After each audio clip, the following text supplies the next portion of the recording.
Hi there. We're continuing our progress through the Proverbs, the Mishle Shlomo, the life sayings of Solomon, and we're in Proverbs 17, looking at verses 2 and 3. And the first of these two Proverbs basically is saying that a servant or a slave who serves well, serves with intelligence, will actually find that he has an inheritance greater than the shameful son. Eved maskil yimshol beven mevish. And so if there's a son who causes shame to his father, but there's a servant who serves well, that servant will also come into an inheritance. So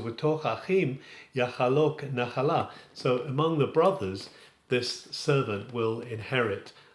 He will inherit a portion. In the famous story of Ben-Hur, the story of the Israelite who's taken on, he's adopted into the Romans family and he becomes a son. So a slave is actually turned into a son. What a picture of us that is, that we are slaves who have received an inheritance because we've come to the Lord.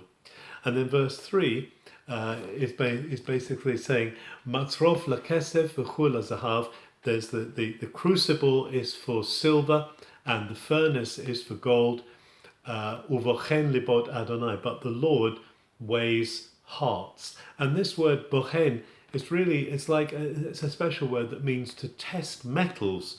There's a word assay. There's an office called the assay office in great cities that tests the purity of metals to see how refined they are. Now, God is not refining our hearts, as he says that it's the crucible for silver, the furnace for gold. The object is not to destroy these things, but to refine them and purify them.